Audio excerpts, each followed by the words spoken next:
os voy a hablar del estado actual de la ciencia en algunos campos que me toca explicar en la universidad, como por ejemplo las diferencias del cerebro hombre-mujer, qué sabemos actualmente sobre el origen del hombre y algunas otras cosas, los límites de la ciencia, por ejemplo, que no puedo decir y no puedo decir nunca. Pequeñas cosas, es algo así como un panorama para abrir el apetito de los que os van a decir otros conferenciantes. Bueno, el título de Monos, Sapiens y Neandertales viene un poco al hilo de que vamos a hablar un poco de Charles Darwin. Y habría que preguntarse ¿por qué tenemos que hablar de Darwin? ¿Quién fue Darwin?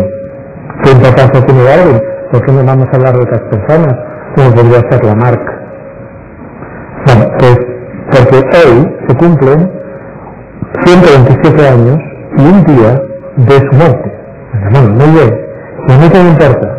Pues mira, te importa, por ejemplo, que si vas a Londres, a lo que se llama el Parlamento Británico, a las casas del Parlamento donde está aquel reloj, veréis que hay una iglesia adosada, que es la colegiata, mejor le enseño con el puntero, que es San Pedro de Westminster, y aquí tenéis esta tumba blanca, de mármol blanco, que es mucha gente dice con frecuencia, señalando a la tumba 7, esta que está en el centro, al lado de Newton, el que descubrió la teoría de la gravitación nada menos. Porque, bueno, no voy a explicar la teoría de la gravitación. Todo al lado de John Herschel. A mí, ¿qué me importa John Herschel? ¿Quién fue John Herschel? Es alguien que nos interesa conocer y saber por qué está enterrado al lado cuando vayáis a Londres y paséis por la abadía de Westminster, está pegado al Parlamento. Es la iglesia del Parlamento, porque la iglesia en Inglaterra es una iglesia nacional. O sea, el Papa de la Iglesia Británica es la reina. Desde hace 4 siglos. Bien, ¿qué tiene de interesante Darwin? Darwin es el hijo de un médico que fue enviado a estudiar medicina a Edimburgo, al norte del país. Y le horrorizó, o sea, cuando vio que en la sala de operaciones aserraran sin anestesia la rodilla de un niño, salió corriendo, no volvió a Edimburgo, y su padre pues decidió que se hiciera vicario anglicano, que estudiara para ser anglicano, o sacerdote anglicano. Y se fue a Cambridge, en la Universidad de Cambridge, y estudió toda la carrera eclesiástica. Por tanto, este Charles Darwin, que era casi un clérigo, bueno, eso no existe aquí, porque allí pueden serlo, no, se pueden casar, etcétera, pero necesitaba una profesión para ganarse la vida. Y esa profesión, como muchos vicarios anglicanos y muchos clérigos anglicanos, era la de estudiar la naturaleza. La obra más hermosa, una profesión noble y bellísima. Y así se podía ganar el dinero para él y su familia. Por un enchufe, le meten en una expedición científica que va a dar la vuelta al mundo. Que entonces era como ir al final de la galaxia nuestra y volver. O sea, era algo único que solo podía pasar una vez en la vida. Y eso efectivamente le marcó para toda su vida. Y estuvo, pues desde los 23 a los 28 años, 5 años, navegando por todo el mundo. No sé si se alcanza a ver en la parte inferior derecha la vuelta al mundo que dio, y bueno, viendo aquello que los descubridores españoles ni siquiera tenían palabras en el vocabulario para describir. Todas las tonalidades de colores del color del mar o de los verdes no tenían palabras. Los que salían de Extremadura o los que salían de Castilla-La Mancha para definir los tonos de verde. Cuando llega a las Islas Galápagos, que ya sabéis que está a la altura del país ecuatoriano, sudamericano, está el Ecuador, que son unas islas volcánicas, él se da cuenta de que aquellas islas han surgido del fondo del mar por lava volcánica. Pero en cambio toda la vida que había del continente americano, del cual él venía navegando, y lo empieza a comparar. Y empieza a darse cuenta de que el primer capítulo del Génesis no se podía leer como un libro científico, que era como le habían enseñado en la carrera. y empieza a darse cuenta de que lo que entonces explicaba en Inglaterra, que se llamaba teología natural, para decir que es, no podía ser cierta. Y empieza a entrar en un conflicto interior, empieza a hacer un viaje interno impresionante, de lo cual 20 años, o casi 25 años después, tendrá por escrito un libro que se llama El origen de las especies. Bien, fijaos cómo pasa por Ciudad del Cabo, por Sudáfrica, cuando regresa, y allí irá a visitar a John Herschel, su compañero de tumba. Él no lo sabía, claro. Su compañero de tumba era, como veremos después, un astrónomo muy famoso que le enseñó algo que no olvidó nunca. Cuando él le expuso, oiga, usted que es un astrónomo famoso, tenía 10 años más que Darwin, Darwin debía tener entonces 27, pues le dijo, oye, todo eso de las especies no se puede haber hecho en 6 días. Herschel, que era un astrónomo y calculaba pues, la distancia de los astros, etc., pero dijo, es una palabra repetida 3 veces, le dijo, tiempo, tiempo, tiempo. Dale profundidad en el tiempo. Eso es lo que él aprendió de Herschel. Cuando llega a Inglaterra, va a ver a su prima hermana, que es la señora de la izquierda, Emma, con la que se casará. Emma tenía un patrimonio enorme y vivirá de rentas de su mujer toda su vida. Su mujer era tan inteligente como Darwin. Siempre se dice que Darwin era un genio, pues su mujer lo mismo, porque es que además eran parientes cercanos. Una mujer que valía muchísimo, que siempre hizo sparring, siempre se leía sus obras y le criticaba. Cuando se van a hacer los esposos, o sea, los matrimonios, oye, léete este a ver qué tal, ¿no? Porque eres una mujer estándar, la mujer estándar, pues, ¿qué te parece? ¿Está bien, está mal? Siempre le corregía todo. Es una cosa que quiero decir. Y a la derecha de esta diapositiva quiero presentar a su hija Annie, Anita. Annie fue la segunda hija que tuvieron de los 10 hijos, que falleció de tuberculosis con 10 añitos. Y eso fue tremendo para Charles Darwin, tremendo, porque no lo soportó. Él vivía en un pueblecito de rentas, en un pueblecito del sur de Londres, se llama Down, y dejó de ir a la iglesia los domingos, porque él iba, se comportaba como un vicario anglicano, con toda su familia, ¿no? Dejó de ir, y desde entonces él empezó a decir que él se sentía agnóstico, que se sentía agnóstico, no lo superó. Bien, ¿qué es lo que había que explicar? Pues que desde el siglo III a.C., en que un colosal filósofo griego llamado Aristóteles había escrito en su libro de la física que todas las cosas del mundo, la naturaleza, están ordenadas en una escalera, la escala de la naturaleza, escala nature, que está aquí ilustrado a la izquierda de una manera no muy bonita, pero bueno. Desde los minerales, a las plantas, a los animales, todo lo que hay en la Tierra estaba organizado jerárquicamente, según sus grados de complejidad. Y en la parte superior de esa escalera estaba el hombre. En la derecha, en la ilustración de la derecha, tenéis lo que en tiempos medievales se representó no solo como una escalera, sino como una cadena de seres. Y al final de esa cadena en la que estaba el hombre, faltaba un eslabón. Por eso se hablaba del eslabón perdido, del eslabón que falta. ¿Y por qué faltaba? Ya se sabía que el ser humano tenía estómago y tenía dientes. Lo que iba a cuestionar era que no podía ser un animal más porque tenía un alma espiritual. Entonces se explicaba, y se explica ahí también, que los animales tienen alma, ánima, lo que lo mueve, sensitivo, pero el ser humano además la tiene espiritual y por eso podía conocer a Dios. Una de las dos personas que más influyeron en Darwin es este señor que yo le he puesto de joven, porque me gusta poner retratos de la gente cuando era joven. Charles Lyell, un aristócrata inglés que había estudiado de todo, pero sobre todo sabía geología. Y como cada vez estaban descubriendo estratos geológicos antiguos de edades remotas, en las que aparecían restos de animales que no existían en la actualidad, pues empezó a decir que habían existido tiempo atrás, mucho tiempo atrás, seres vivos que no habían perdido hasta la actualidad. Charles Lyell es el que influyó en Darwin para que comprendieran que la Tierra cambia gradualmente, lentamente, gradualmente. Y estas dos ideas, alejarse el tiempo y poco a poco, es lo que ha dominado la ciencia biológica hasta hace 10, 15, 20 años. Parece mentira, pero es así. Por tanto, Charles Lyell, aquí tenéis a John Herschel.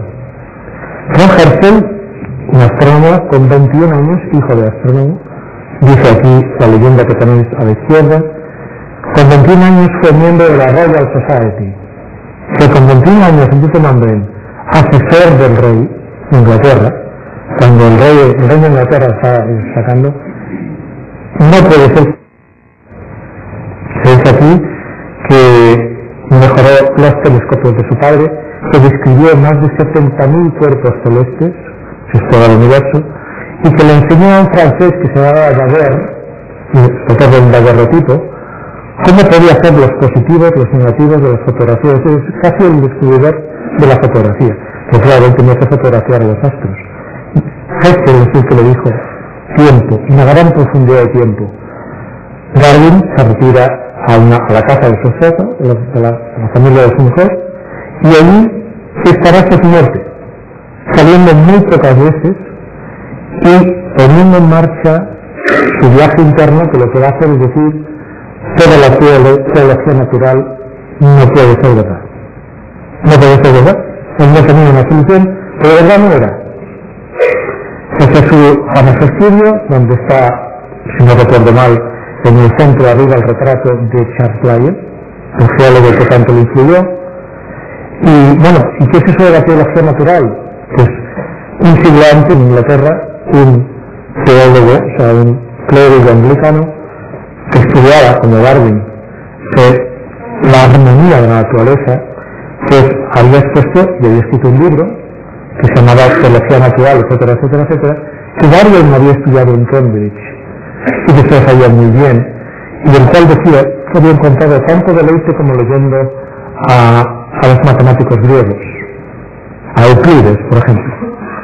Bueno, ahora resultará que su conflicto interno es que John Paley no puede tener razón. ¿Qué decía William Paley? Decía, mire, en la naturaleza hay órganos tan perfectos y armoniosos como el ojo humano o el ojo de un cordero, que no pueden cambiar, porque si cambiaran no verías. Por tanto, están hechos por el Creador como una foto fija. Porque a ver, enséñenme usted que no puede cambiar, demuéstrelo. Bueno, entonces no existía los métodos de datación, no se sabía la edad de las rocas ni de los animales, no había manera de demostrar nada. Y Paley decía, mire usted, el ojo de un pez es mucho más saliente porque tiene una lente que al refractarse la luz lo hace perfecto, y eso ha sido creado así originalmente, y por eso hay que ser partidarios del fijismo. Entonces es decir, hay que decir que Darwin jamás encontró la solución. O sea, cuando decían, explíqueme cómo cambia la resolución natural el ojo, nunca lo supo. Sí lo sabía su compañero y co-descubridor de la solución natural, bueno, el del ojo no, lo del cuello de las jirafas, Ángel Vázquez Wallace. Después lo cuento, sí. Aquí he supuesto un ojo, este pabellón, un regalo para Alex Mercader. Pero bueno, a todos vosotros, ¿no? Si hay olvidado a Alex Mercader, que si alguien se lo pide, pues que se lo dé. De mi parte, fijaos la estructura fina del ojo en la retina, como hay algunas estructuras delicadísimas que no me funciona la pila ahora sí, estos trocitos de aquí, que hacían al contrario que las cámaras de hoy. Las cámaras de hoy tienen primero las células fotoeléctricas y después la lente. Pues en base a la naturaleza está todo al contrario. Entonces claro, este plano puede ser tan fino, pero si va a cambiar y cambia al azar, o cuando se cambie, ya vemos que es el azar, pues se rompe, porque el azar no puede construir. Entonces, si ya está bien, ¿por qué va a cambiar? Cambiará peor.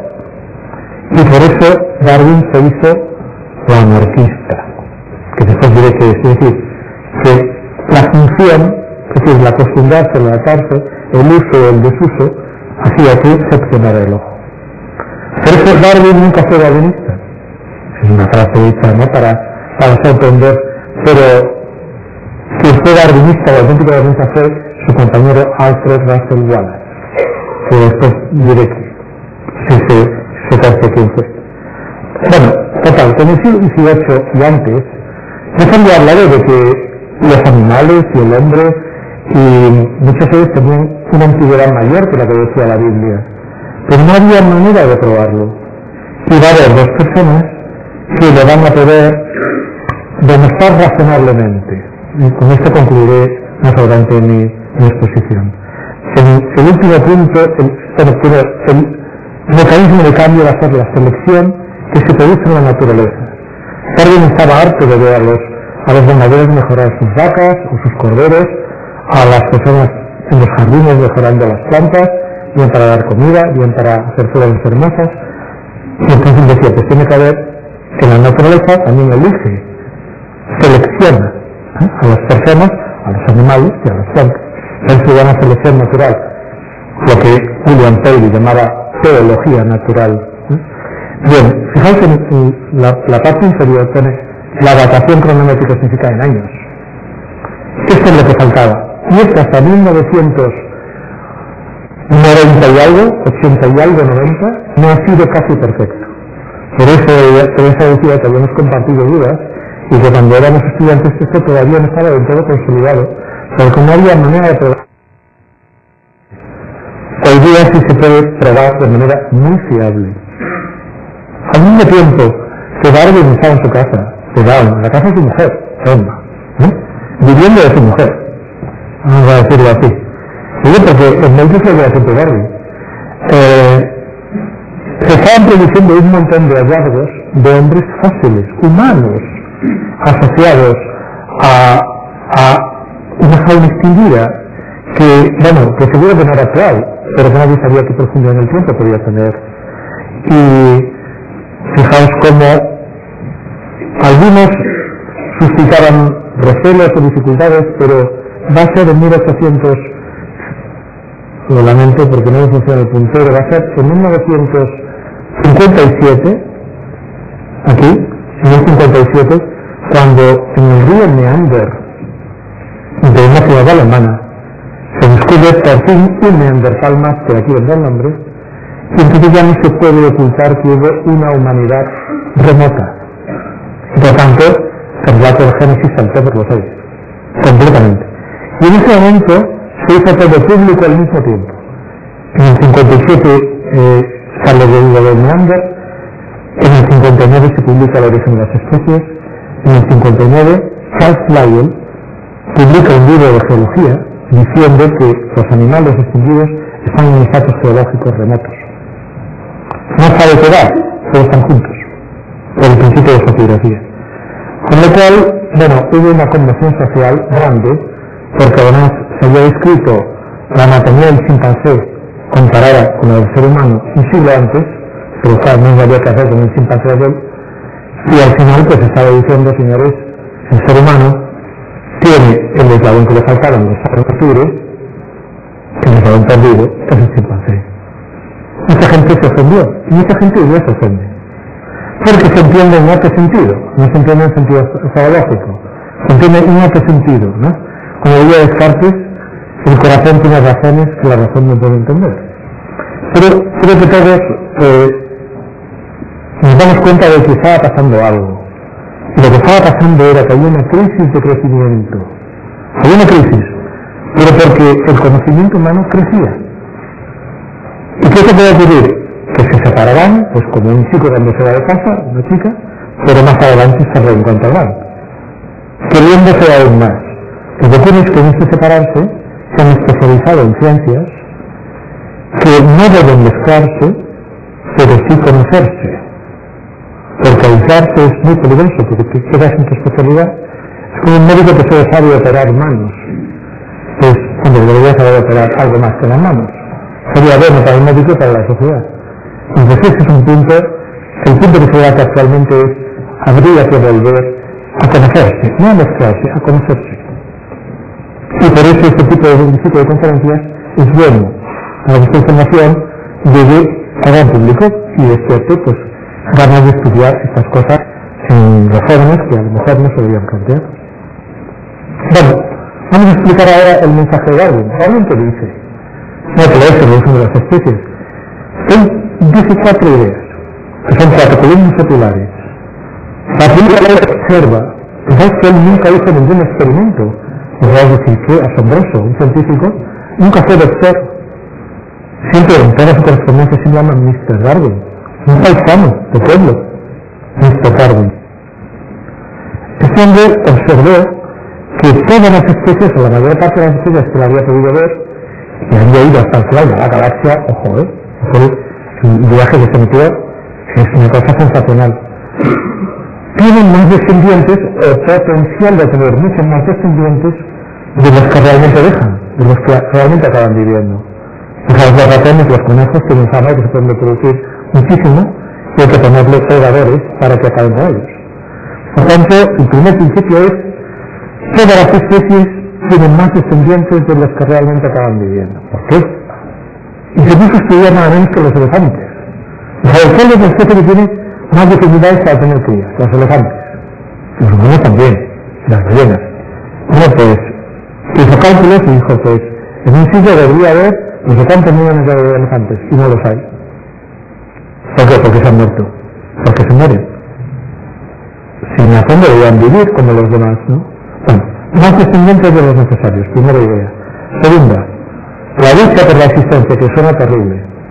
En inglés mucho peor, struggle for life. Cuando un día recibió una carta de un señor que se llamaba Arthur Russell Wallace, diciéndole que había descubierto el concepto de selección natural, Darwin se aterró porque llevaba como 15 años estudiando aquello y alguien le iba a pisar la idea. Pero un señor había observado en sus viajes por todo el mundo, dice literalmente Arthur Russell Wallace, que las fieras solo viven luchando por la existencia. Claro, aquello sonaba mucho al idealismo económico, economía de mercado de Adam Smith, y estaba en el ambiente del Londres británico de aquella época, y parecía como si la economía fuera a influir el pensamiento que lo influyó. Y bueno, si caso es creencia por la ciencia es que es cierto que las crías que nacen en abundancia, ¿por qué mueren? Pues porque pueden ser depredadas, pues porque un águila pues se come un ratón pero no se come dos al mismo tiempo, pues no va a morir, o no encontrar pareja, con lo cual si no se reproducen en biología es como si no hubiera existido. Tercero, o no encontrar suficiente comida y por tanto tendrá malnutrición y probablemente morirá de una infección, o no encontrar refugio, con lo cual morirá de frío, de sed, de hambre, de lo que sea. Tercera columna, los seres biológicos nunca son idénticos, no confundir con igualdad. Igualdad es un concepto ético, pero diversidad o diferencia es un concepto de la naturaleza. Ni siquiera los gemelos son idénticos, porque desde que empiezan a crecer en el seno materno, el ambiente ya los modela un poquito, o mucho, depende. Bueno, hay una relación individual. Él dice, como los individuos no son idénticos, no desiguales, no digo desiguales, idénticos, es probable que unos vivan más que otros. Y pone un ejemplo, dice, por ejemplo, imaginemos ratones blancos y ratones negros. Pues, sobre un fondo oscuro, el ratón blanco resalta entre los predadores. Los predadores lo verán y se lo verán. Al ratón oscuro no lo verán y se perpetuará. Y cuarto y último pilar, los que hayan sobrevivido en ese fondo oscuro, pasar su color a la descendencia. Darwin jamás sabrá cómo se pasa la descendencia, porque Mendel estaba descubriendo la genética al mismo tiempo. Bueno, todavía no había empezado a descubrirla, faltaban 6 años, cuando publica el origen de las especies. Entonces, fijaos lo que pone aquí, en la siguiente generación habrá mayor proporción de mejor adaptados, es decir, más ratones oscuros, y ojo con esa frase en rojo. Si el ambiente no cambia, pues al final todos serán ratones oscuros. ¿Qué significa esto si el ambiente no cambia? El frío, el calor, la sequedad, la humedad, la radiación, un terremoto, una catástrofe, una inundación. Eso es la selección natural. O sea, la selección natural no es una persona, no es una cosa, no es un agente, no es algo, es el ambiente. Y el ambiente puede para aquí, puede cambiar ahora, puede volver a llover, puede volver a hacer sol. Por tanto, cuando la gente me dice, no, es que la situación lo cambió, parece como si fuera una persona. Y es el ambiente, y el ambiente es algo muy difícil de reducir a algo.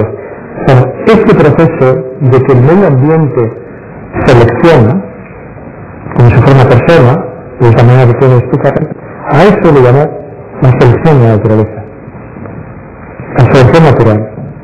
¿Y por qué hubo tanto lío? Pues porque se aplicó al ser humano.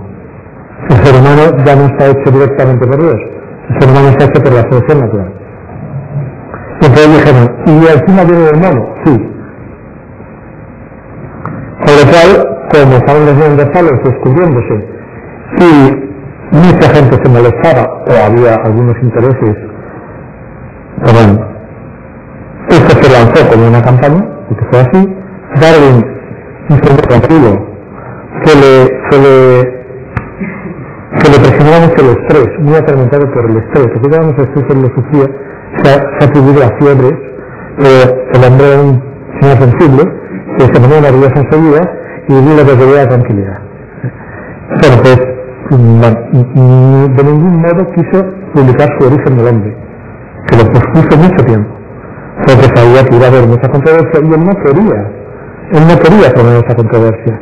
Pero había intereses que sí querían que se publicara esto. Por ejemplo, un sociólogo llamado Herbert Spencer dijo que el gran Mr. Darwin, al explicar la supervivencia del más apto, ha explicado la existencia de nosotros los ricos. ¿Por qué somos ricos? Porque somos más inteligentes. Por tanto, Mr. Darwin ha justificado con su teoría que nosotros somos ricos y por eso tenemos que seguir siendo ricos. Darwin le entró en los 7 dolores. Protestó, dijo que se lo había manipulado, pero era inútil. Es decir, la aristocracia británica o el liberalismo económico británico de entonces utilizó el darwinismo social para justificar aspectos sociales injustificables. Y así se fundó un primo suyo, se llamaba Francis Galton, la Sociedad de Eugenesia, que más tarde harán perseguir a un hijo de Darwin, con Darwin ya muerto, Leonard Darwin, por presidente de la Sociedad Eugenésica. ¿Qué es la eugenesia? Una ciencia social para mejorar la raza, es decir, para eliminar a enfermos, alguien que tenga algún tipo de deficiencia o esterilizarlo por lo menos. Esto se ha practicado muchísimo en silencio en Inglaterra, norte de Francia, todos los países escandinavos, Alemania, y salió a la luz con Hitler. Salió a la luz con Hitler porque perdió una guerra, porque si no, no habría salido a la luz. Bueno, esta es la teoría de manipulación de la teoría de Darwin, con la que Darwin no tiene nada que ver.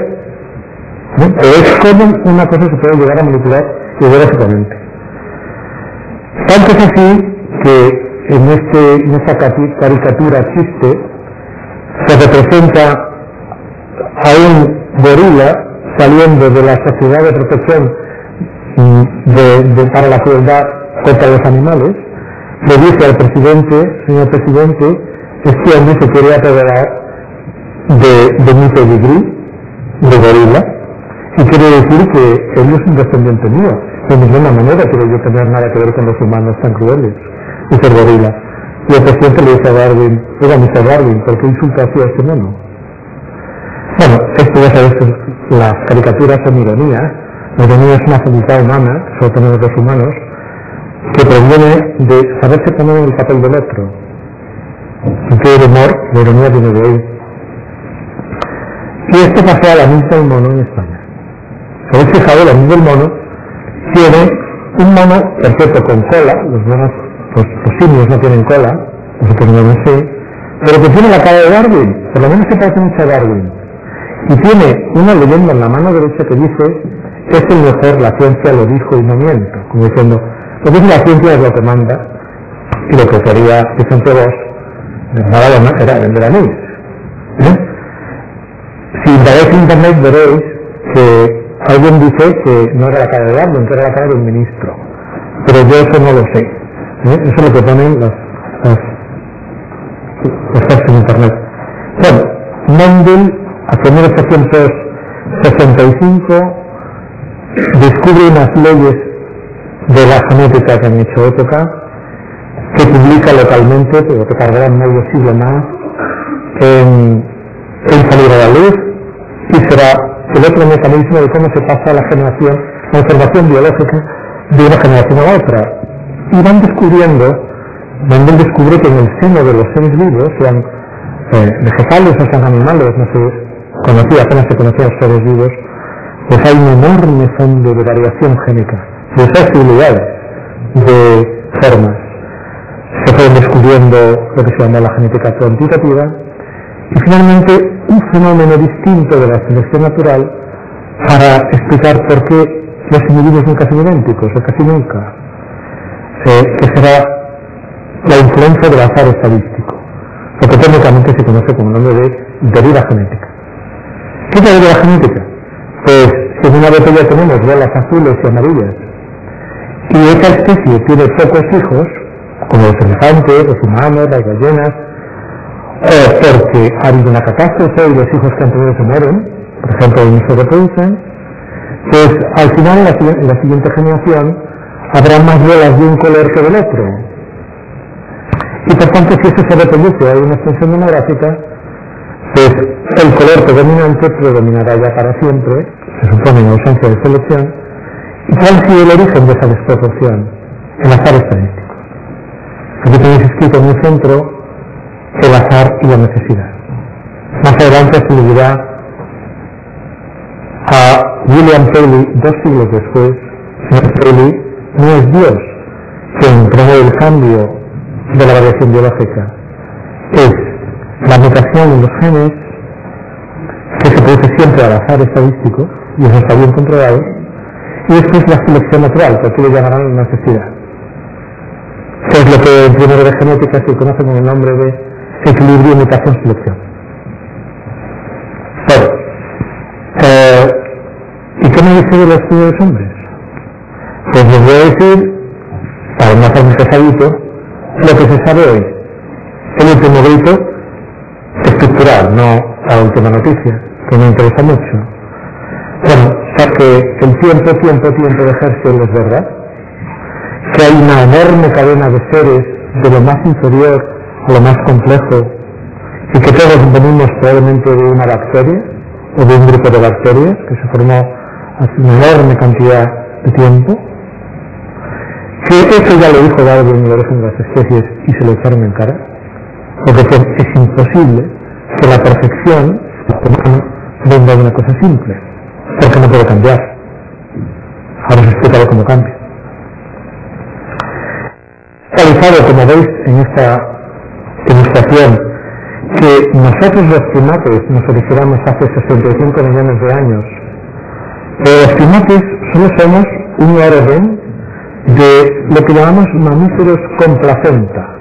La placenta es un órgano que ayuda a formarse al bebé y le ayuda a alimentarse, después lo enseñaré. Pero es que hoy día existen en muchos continentes, en varios continentes, mamíferos que no tienen placenta. O sea, tienen mamas, tienen vello, dan de mamar a sus hijos, pero no tienen placenta. Y eso es algo para lo que necesitan unos genes determinados. Es de dónde vienen, cómo se han formado. Bueno, serán los primeros reptiles terápsidos en el Triásico, hace 2 millones de años. De 250 millones de años y 65 se formaron los mamíferos con placenta. Y me diréis, ¿y cómo lo sabe? Pues cuando los tengo vivos, son los que estáis viendo a la derecha, son los marsupiales, y a la izquierda sus homólogos, sus compañeros, que se separaron hace, bueno, 250 no, pero sí 150 millones de años, 100, depende del orden. ¿Qué los tenéis? Claro, estamos hablando de una idea de Herschel, el compañero de tumba de Darwin, que tenía razón, pero no sabían medirlo. ¿Cómo es que no es? Pues porque es que apenas hace 15 años que los podemos medir bien. O sea, con los métodos de datación, comparándolos todos en distintas condiciones en todo el mundo. Y dígame usted, ¿y cómo eran las cienas entonces? Pues aquí lo tenéis, esta es una diapositiva que he hecho para esta conferencia, Alex, es un regalo, ¿Sí? Es un regalo para tú. Fijaos cómo los mamíferos placentarios están en Euroasia y pasarían a África, pero los marsupiales estaban en lo que entonces era Sudamérica y la Antártida unida a Australia. Por eso hay marsupiales en Australia y en América. Pero nos vamos a 150 200 millones de años. O sea, habló William Paley, que se murió en 1805, no podemos ni sospecharlo. Ni corazón. Bueno, y háblame del ser humano, ¿qué tenemos de especial? Pues bueno, biológicamente, que es lo que yo sé, porque diría, pues, filosóficamente es otra cosa, culturalmente es otra cosa, la cultura es muy importante para el ser humano, desde el aspecto de la ciencia biológica del hombre, pero no de las otras ramas que yo he procurado conocer, para no desligarme, y para no mezclar planos de conocimiento, sin sabiéndolos respetar, mantenerse cada uno de los suyos. Fijaos, los tenemos localizados los primeros humanos, que se pueden catalogar como humanos, pues porque probablemente hablaban bastante bien, es decir, hablar es transmitir conceptos abstractos para la supervivencia. ¿Qué es un concepto abstracto? Bueno, solo voy a decir una cosa muy simple. Hay conceptos que nosotros utilizamos que no existen en la naturaleza. Por ejemplo, el concepto de arma. Si le digo a un niño, coge un arma y defiéndete, el arma puede ser una piedra, un palo, un cuchillo, pero arma en sí existe en mi mente y lo del niño. ¿Cómo lo hace el ser humano? Bueno, eso se estudia filosofía. Me estoy también un poquito en biología, pero no mucho. Ahora, me quiero dar un poquito de prisa, perdonadme si voy, porque os quiero presentar un panorama, no profundizar. Fijaos que hoy separamos muy bien que los humanos de hace 2 millones de años tenían cognición bastante humana, lo sabemos por su cerebro, si alguien quiere saber cómo lo sabemos se lo cuenta al final, confeccionaban y utilizaban herramientas de piedra de manera reiterada para sobrevivir, aparecen en todos los documentos.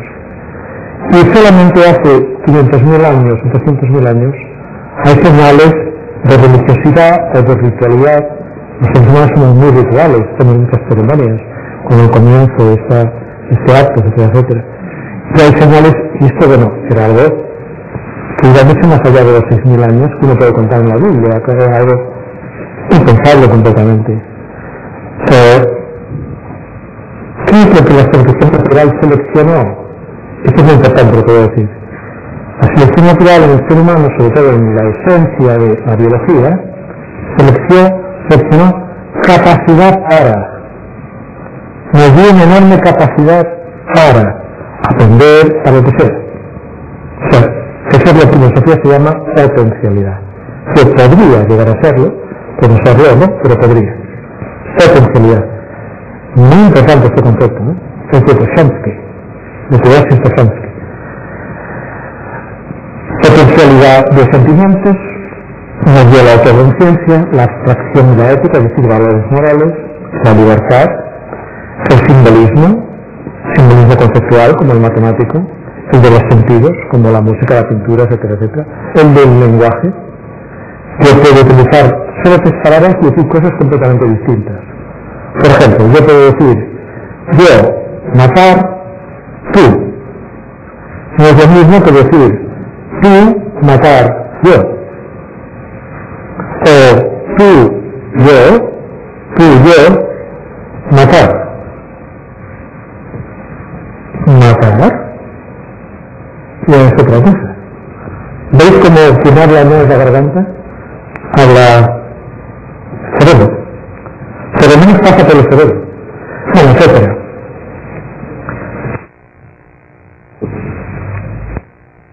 No me dijo en clase, sí, los científicos también podrían hacerlo.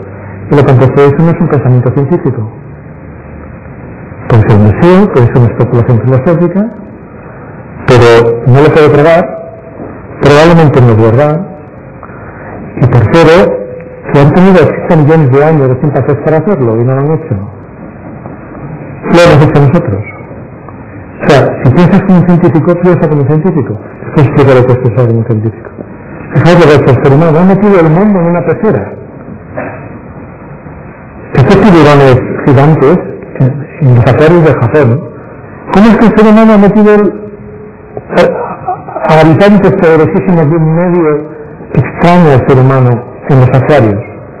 Pues desde hace 2 millones de años, arriba a la derecha, Homo erectus se expandió demográfica y geográficamente, con unas altas tasas de selección para la reproducción y la supervivencia. Y aquí me interesa mucho el hombre y la mujer. Para mí son hombre y mujer, aunque algunos ven una cosa extraña, porque se podían, o se podría probar, pero ahora no. Fijaos que todos los yacimientos de hábiles de hace 2 millones de años, por la de construcción paleoecológica, están en yacimientos de sabana abierta asociados a herramientas de piedra. África del Este, Etiopía y África del Sur. Todos, sin excepción. Alguna pequeña excepción. Y cuando tú estudias qué hay en la sabana africana de África del Este salió hace 2 millones de años, cuando apareció el ser humano. Bueno, cuando un Australopithecus se transformó probablemente en el ser humano, y no voy a entrar. Bueno, pues es un lugar peligrosísimo. Hombre, yo me defendería, sí, pero tu bebé no se puede defender. Y los bebés es el anillo de la cadena reproductiva. ¿Habéis visto los inermes que son los bebés humanos? ¿Cuánto tiempo tarda en defenderse por sí mismo un bebé? 9 años, 10, 11. No. ¿Qué quiere decir? Que los cuidaron. ¿Por qué los cuidaron? Porque los querían. Aunque no creo que los pretendieran, pero lo hacían. ¿Cómo? Con emociones, sentimientos y lo que haga falta. Por selección natural. Las mujeres que tenían a sus hijos se seleccionaban más porque los cuidaban y transmitían sus genes a sus hijos. Y las que no. Pero se ha dicho antes que en el ser humano hay que mirar la potencialidad, más que los genes. En la sabana el peligro no desaparece nunca. Todos los genes predadores son nocturnos, tienen diurna, y el ser humano no la tiene. Entonces, en una noche que no hay luna y el predador me ha olido a 14 kilómetros, ¿yo cómo le digo a mi bebé que viene un predador? Con el lenguaje, no tengo más comunicación, no tengo los signos, en la oscuridad, como nos comunicamos. ¿Veis la absorción del lenguaje? ¿Veis la placenta aquí, a los pies del bebé, en los placentados? Bueno, el humano nace con una cabeza que es una tercera parte de la que tendrá de adulto. O sea, el bebé humano, ¿por qué? Porque al ser un bípedo del ser humano, y no un chimpancé que es un roedor, el bebé no puede nacer con una cabeza mayor, porque no pasa por el canal del parto. Entonces quiere decir que el bebé, una vez que se desarrolla 9 meses en el seno materno, tarda otros 9 meses en poder caminar. ¿Cuándo empieza a caminar un bebé? A los 9 meses. O sea, es lo que se llama altericialidad secundaria, es decir, hay otro que le tiene que ayudar para sobrevivir. No es como un caballo recién nacido, al cabo de poco tiempo. Que vivían en la sabana tan peligrosa, no solo no se extinguieron, sino que hace 1.800.000 años, 1.800.000 años, me falta inmediato, se expandieron al sudeste de Asia, a la China, a la India, y esas bolsas de color que tenéis en azul son las que tienen fósiles al lado de las herramientas de piedra, y las amarillas son las que no tienen fósiles pero son herramientas de piedra. El ser humano hace 1.800.000 años tuvo un éxito demográfico y geográfico espectacular. Y eso son evidencias, pero es que eso no se puede negar. Eso está perfectamente datado, sin ningún tipo de duda. ¿Por qué? Pues porque el ser humano vive en una burbuja de conocimiento, vive en su propio ambiente, a la cual le llamamos cultura. O sea, en biología, para nosotros la cultura es enseñar supervivencia al bebé mediante conceptos descriptivos y abstractos. Entonces, mejorar la cultura de una población es mejorar su calidad de vida o su supervivencia, en el caso de que estés embarcado y que tengas que vivir de plantas y desconocer las plantas venenosas. Es lo que nos hizo carnívoros. La selección natural, ¿por qué nuestro intestino es mucho más fuerte que el de un chimpancé? Y eso es que son medio de intestinos.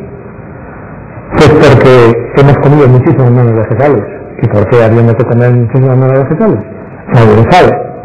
Pero una cuestión muy selectiva es el veneno de las plantas. Hay muchas sustancias venenosas, depende de la concesión, según qué plantas. Si tú sigues a los predadores y comes la carne de los predadores, se evita la selección de las plantas. Que es una teoría, una hipótesis muy razonable. Bueno, me diréis, ¿cuántas especies de homínidos hay? No importa mucho. Estas son las hojas del árbol. Eso lo dejamos para las noticias, para que los equipos científicos les den subvenciones. Entonces, ¿qué quiere decir? Quiere decir que la evolución desde hace 2 millones de años hasta ahora probablemente es de las fases de bebé, niño despetado, cadete, adolescente. ¿Sabes qué es un adolescente? Un adolescente es una persona que está aprendiendo a ser adulto. Aprende un rol económico, aprende un rol sexual, aprende de todo. Es una manera de aprender. Si a los adolescentes no les enseñas, pues no has invertido en el hecho cultural, que se diría en ecología. Bueno, y finalmente la dispersión humana actual, con un marcador molecular, la ADN mitocondrial, sabemos que se produjo hace unos 200.000 años, probablemente desde África, pero bueno, se discute, pero bueno, es más o menos lo más afectado. Y paso a lo del cerebro femenino con rapidez, volviendo a Darwin. El último libro, si no me equivoco, que escribió Darwin, se llama, me lo compré yo en París, pero eso está en Francia, La expresión de las emociones en el hombre y en los animales. Señor Darwin, nos está llamando animales. Bueno, es que en realidad lo es, solo es. Lo que ocurre es que yo sé lo que le molesta.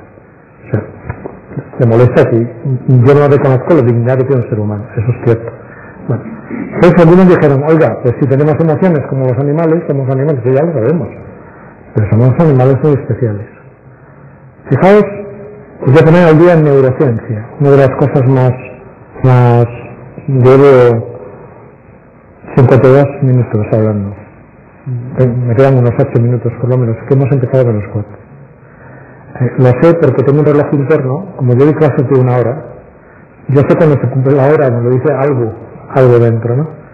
Y fijaos que hoy día se está descubriendo, mes a mes, el enorme y fabuloso mundo de las neuronas, de las cuales tenemos unos 100.000 millones en el córtex cerebral, que es la parte más reciente de nuestro cerebro, en los humanos. 100.000 millones de neuronas de todos los tipos y clases, que tienen unas ramificaciones extraordinarias, que se mueven por impulsos eléctricos y transformaciones químicas, que a nadie debería asombrar después de ver que nuestra voz puede viajar por los electrones de un hilo telefónico por el aire y volverse a convertir en voz. Por increíble que parezca, ¿no? Pero así es como funciona este pensamiento. Y lo que la selección natural selecciona en el ser humano es la neuroplasticidad, cosa que hasta no hace mucho se pensaba que era imposible. Cuando una persona perdió una función, poderla recuperar se consideraba que no se puede ni hablar en determinadas circunstancias. Y bueno, simplemente leo, es una propiedad que tienen las neuronas para modificar de manera temporal o permanente sus conexiones sinápticas, que se llaman, en respuesta a un estímulo externo, una conducta determinada, un estímulo interno, por ejemplo medicamentos, etc. La persona que se droga o que se adapta al alcohol, por ejemplo, necesita. Los violinistas, los pianistas, que tocan mucho con los dedos, tienen unas áreas de cerebro muy desarrolladas que no tienen el resto de personas. Los chinos, cuando se les miran las tomografías computarizadas, cómo se les iluminan las áreas del cerebro cuando hablan, tienen muchas más lucecitas que un no chino. Por ejemplo, de un anglosajón. ¿Sabéis por qué? Porque los chinos utilizan la entonación, además de las vocales. Y entonces utilizan muchas más neuronas al mismo tiempo que chorrada, pero por eso no son mejores ni peores, es lo que han aprendido, que es la formación que tuvieron, ¿no?, cuando eran niños. Bueno, el dimorfismo sexual en el cerebro es un hecho. O sea, no es una teoría, está probado. Para que veáis que el cerebro humano no es unisexo, ni anatómica ni funcionalmente, que hay 2 modos de procesar la información, uno masculino y otro femenino, que tienen un diferente cableado, como el trazado de las autopistas, que asegura los circuitos neuronales propios de un cerebro de varón y de un cerebro de mujer, que después de nacer cada persona traza al detalle el complejo mapa de las redes secundarias propias por las que fluye la información y la respuesta de las grandes autopistas, y que esos principales factores dependen de 4 cosas: de tu herencia, de las hormonas y su concentración, del ambiente y de la cultura. Las 4 cosas interactúan, sobre todo cuando te estás formando. ¿Cuándo empieza a formarse el sistema nervioso? A partir de la 4ª semana, a partir del 2º mes, que es cuando empieza la vida fetal. Embrión, hasta entonces feto. ¿Por qué se llama feto? Porque es cuando empieza a formar, a crecer en tamaño y a formar órganos. Y por eso cualquier sustancia que entra de fuera puede perjudicar seriamente, porque entra a bazar y va a decir algo armonioso, y por eso hay muchísimos intereses económicos para controlar qué está pasando con los productos que entran en los alimentos y en la farmacia y que toman las mujeres embarazadas. Mucho cuidado con esto, porque pueden producir mutaciones negativas en el feto. Una vez he descrito, no os voy a decir, las diferencias anatómicas en el cerebro de varones y mujeres, ahora que toméis en casa. ¿Cómo se sabe? Las técnicas. Esas técnicas han demostrado que hay diferente habilidad de varones y mujeres para diversas tareas. Hay diferencias específicas en el procesamiento de las emociones, y que hay diferente habilidad de varones y mujeres para diversas tareas. Por ejemplo, mujer y varón no usan las mismas áreas del cerebro para resolver muchas de las tareas, incluso cuando lo hacen con igual rendimiento. En tareas espaciales, la estrategia femenina es predominantemente de recuerdo y reconocimiento, mientras que la masculina es la de construir manipulando mentalmente el objeto al fin de reorientarlo en el espacio. Quizá por eso se explica por qué en las mujeres la presencia en las carreras de telecomunicaciones es muy pequeña, o en las de mecánica. En cambio, es mucho más, casi omnipresente en farmacia, por ejemplo. El rendimiento de mujeres empeora con la acción de estrógenos. Cuando entra en periodo estrogénico, mensual, empeora porque la hormona le está afectando. En ambos sexos la repetición de la tarea mejora el rendimiento. Las mujeres aventajan a los hombres en fluidez verbal, mejora al aumentar su concentración de estrógenos. Las mujeres superan a los hombres en los movimientos finos y secuenciales de los dedos. Las varones son más hábiles arrojando objetos con precisión. Las mujeres tienen mejor memoria a corto plazo. Bueno, ¿y qué diferencias específicas en el procesamiento de las emociones? Pues que las mujeres son más vulnerables que los varones a la presión psicológica que suponen los conflictos interpersonales. Que las mujeres son más susceptibles a la depresión y a los desórdenes de ansiedad y trastornos de alimentación. Que el estrés agudo facilita el aprendizaje y la memoria en los chicos y lo reduce en las chicas. Que el estrés crónico afecta más a los varones que a las mujeres. Que los varones y mujeres usan diferentes estrategias para comprender la expresión facial de las emociones del oído y tristeza. Yo cuando entro por la puerta, mi mujer me dice, ¿qué te ha pasado hoy? Ya sabe lo que me ha pasado por la cara que llevo. Porque la mujer vive mucho las emociones y el varón es que no se entera de nada. Las mujeres recuerdan emociones y los varones acontecimientos. Varones y mujeres perciben igual el sentido del humor, pero usan diferentes estrategias. Los cerebros femeninos predisponen a la empatía y los masculinos a la sistematización. Cuando vemos en una mujer no hay nada como hablar de emociones. Y eso no debe ser nada raro, es como lo percibe la mujer. Claro, el ser humano, el varón es unisextemático. Bueno, conclusiones, el cerebro humano no es unisexo. Hay un libro que yo recomiendo, editado hace 2 años, de una neuróloga americana que se llama El cerebro femenino, por RBA o RCB, es una editora de Madrid, en el que la neuróloga esta dice, una madre que quería educar a su hija como un hombre, le regaló un coche de bomberos rojo, enorme, precioso, y entró en la habitación de su hija y la niña estaba acariciando al coche de bomberos y diciendo, no te preocupes, querido, no pasará nada. Lo escribe la neuróloga, claro, porque tiene una selección natural fortísima hacia la maternidad. Entonces, pues eso funciona. El desarrollo del cerebro tiene que ver con la información genética, con la información que se va produciendo con el desarrollo corporal, con las señales que recibe del entorno familiar y cultural al haber nacido y, en definitiva, con la biografía personal. La diferencia en la concentración de hormonas parece ser la base molecular de las pequeñas pero significativas diferencias anatómicas del cerebro de los varones y las mujeres sobre el cableado inicial innato, es decir, hay un cableado que se hereda. Para que llegue a alcanzarse la madurez neuronal, ha de establecerse miles de millones de conexiones. Para llegar a término este proceso decisivo, es decisivo la actividad neuronal personal. Es una predisposición natural diferente en ambos sexos, es la vida personal lo que configura un cerebro armónico o no.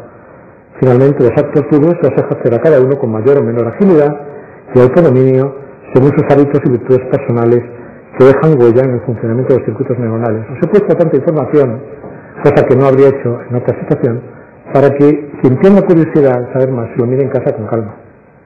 Esa es la ventaja de los PowerPoints, pues poner diapositivas de texto. Bueno, acabo hablándoos de que hoy sabemos cómo se construye una estrella de mar y se diferencia de un vertebrado por unas cosas del desarrollo que se disponen siempre de la misma manera, aunque sean cromosomas distintos, como veis aquí, y eso explica pues el caracol, la lombriz, que haya más patas, más alas, menos alas, y aquí tenéis pues un tipo arriba organizado de los vertebrados, o un tipo desorganizado, tipo estrella de mar, en función de si los genes OX están alineados o intercalados con otros genes. Aquí tenéis un experto, un biólogo molecular en esto, que es Arkady. Yo esperaba que nos hablara algo de esto, como me dijo que no, pues lo he hecho, lo hago yo. Como si hoy preguntamos cuál es el reptil más antiguo, os diré una tortuga, pues aparece, una tortuga tiene 4 patas, pues es más antiguo. Y las serpientes lo perdieron, pero después de las tortugas vienen los cocodrilos. ¿Cómo? ¿Qué dices? Los cocodrilos son más antiguos que las serpientes, y después las serpientes. ¿Y eso cómo se modificó? Pues con los genes OX, probablemente. Arthur Russell Wallace tenía una idea muy buena, pero yo no tengo tiempo para contarla. Bueno, ¿por qué las jirafas tienen el cuello largo?, decía Lamarck. No lo sabía.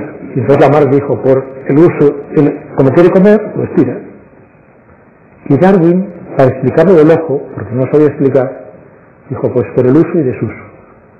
Como los bebés son miopes, y cualquier mujer se acerca, como siente emoción y alegría de un bebé, cosa que el varón no suele sentir, se acerca a aquella distancia en la que el bebé le sonríe, que es cuando el niño que es miope, pues Darwin decía, pues el ojo se acomoda, pues pasa de descendencia. Pues no. He hecho, Alex, una diapositiva de regalo del estado actual de la cuestión. A la izquierda, genética de poblaciones, la que hemos estudiado todos en la facultad, la clásica de la selección natural y la deriva genética, y a la derecha la genética del desarrollo. Fijaos que hoy día, con la neurociencia, la genética del desarrollo es lo que hace furor en las facultades. Explica bien la genética del desarrollo, la vida entre las especies, y estos genes, no necesariamente OX, sino de otras familias, van variando, por ejemplo en el ojo, mediante 2 mecanismos que se llaman inducción y modularidad, que yo no os voy a explicar aquí. Es decir, coevolucionan, o cambian por bloques en el ojo. No cambian uno a uno, una metafonalizada aislada. En lugar de supervivencia del más apto está la maduración del más apto, y al final se producen macrocambios que dan lugar a nuevas especies, y con ello la historia de las especies. Fijaos que ambas cosas son compatibles, y por eso he puesto 2 grifos que van echando conocimiento al pilón de conocimiento, que no cambia, que no cesa. Aquí os pongo, ya finalizando, que nuestro pobre Darwin nunca hizo un experimento, nunca demostró nada. O sea, lo único que hizo fue todo lo que existía lo encajó en aquellos 4 pilares, y este es su mérito, haber hecho que la ciencia experimental se desgajara de las otras ciencias y pasara a dar un salto cualitativo enorme. Y fijaos que hablamos de la teoría de la gravitación, de la teoría de la evolución, no de la tesis. Y yo os he puesto aquí un cuadro puntillista de los impresionistas del siglo XIX, los maravillosos puntillistas franceses, en el que con miles y miles de puntitos, miles y miles de experimentos, al final tienen un cuadro muy parecido a la realidad. ¿Qué no es la realidad? Lo que se le acerca mucho. Y por tanto hay que acumular, una teoría es una enorme acumulación de experimentos, y más experimentos. Y acabo con la última diciendo, meteos en la cabeza una cosa, para no confundiros. En ciencia experimental, la verdad siempre es el hoy, el estado actual de la cuestión. Acordaos de Lamarck, de Darwin, de tal. No existe la ciencia finalizada, no existe la ciencia acabada. La ciencia vive venciendo errores, pero no establece verdades. Os voy a poner un ejemplo doméstico. Yo hace años iba al médico y me decía, aspirina. Y llegaba a la farmacia y me decía, paracetamol. Y llegaba a mi casa y mi mujer me decía, ibuprofeno. ¿Cuál era la verdad? Pues ayer era la aspirina, anterior era el paracetamol, hoy es el ibuprofeno, y mañana será otra cosa. La ciencia experimental siempre avanza. Y como avanza, pues claro, lo que se sabrá mañana no es lo que se sabe hoy. Por eso, el científico experimental tiene que coger la rienda y frenar el caballo, porque probablemente mañana vas a tener que rectificar. Pienso con mucho cuidado. Por eso yo en los libros que escribo suelo ir a la estructura de las cosas, no a las hojitas del árbol. Y nada más, esto es lo que os quería decir. Muchísimas gracias, no os habéis movido nada, sois estupendos, ni siquiera bostezado nadie, porque ya sabéis que cuando un orador habla, si alguien se le mueve, si alguien empieza a hablar, o alguien bosteza, o mira el reloj, es que puede ir terminando, y vosotros casi no lo habéis hecho, yo os lo agradezco mucho.